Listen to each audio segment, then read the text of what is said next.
Сәлем достар, бүгін хамир хасиб атты дайындалуы оңай, ерекше дәмі тіл үйретін тағам түрін дайындайтын боламыз. Міндетті түрде каналға тіркеліп, лайк басып, қоңыраушаны басып кетуді ұмытпаңыз. Ал тағамды дайындауға кірісеміз. Ол үшін ең алдымен су қажет болады. Дәміне қарай тұз қосамыз. Бір жұмыртқа қосамыз. Араластырып аламыз. Енді қажетінше ұн қосатын боламыз. Тура мантының қамыры секілді қамыр шығуы керек. Бұл тағамды мен осы видеода бірінші рет дайындап көрдім. Өте сәтті шықты және отбасы мүшелеріне дәмі де өзі ұнады.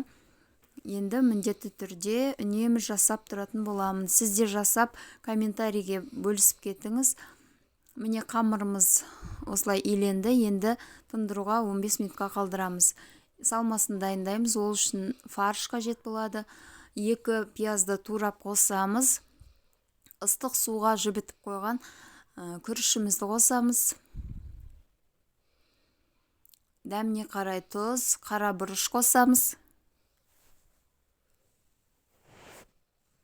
Қолдың көмегімен жақсылап араластырып аламыз. Егер фаршыңыз майлы болмаса, онда сұйық май қосып жерге болады. Сочный болған қаласаңыз, жарты кесе су қосып жерге болады. Міне қамырымыз осылай 10 минут тынып тұрды. Енді қолдың көмегімен жақсылап илеп аламыз. 3 бөлікке бөлеміз.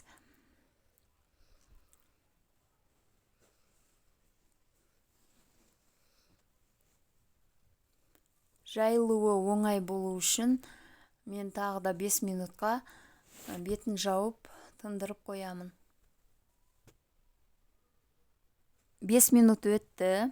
Енді жаюға кірісеміз. Тура мантының қамыры секілді етіп жайып аламыз.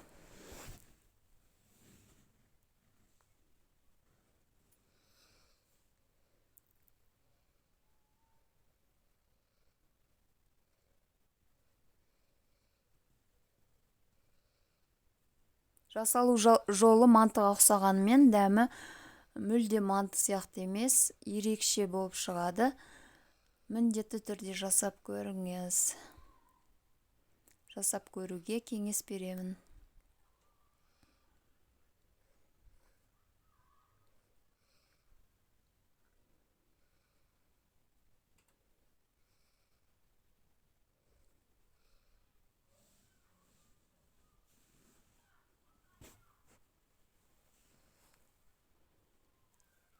Салмасын салып, видеодағыдай орап шығамыз.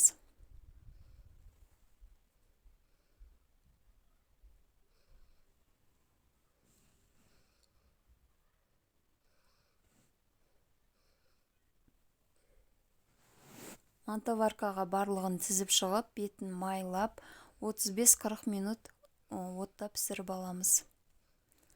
Енді тұздығына кірісеміз. 1,5 дана пиязды турап, 1 сәбізді үккіштен, яғни теркадан өткізіп, қызып тұрған майға бірінші пиязымызды қуырып аламыз.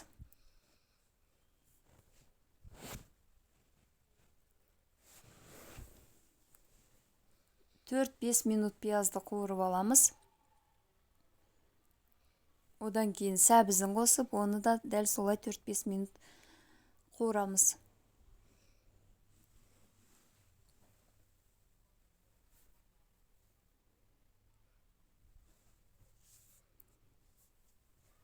Дәміне қарай тұз, қара бұрыш, қызыл бұрыш, паприка қосамыз. Қаласаңыз, томат пастасына қосуға болады. Мен бірақ қосқан жоқпын.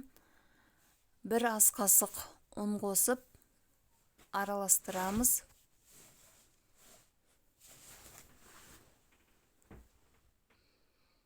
Бір стақан су қосамыз. Баяу отта 5 минуттай қайнатамыз.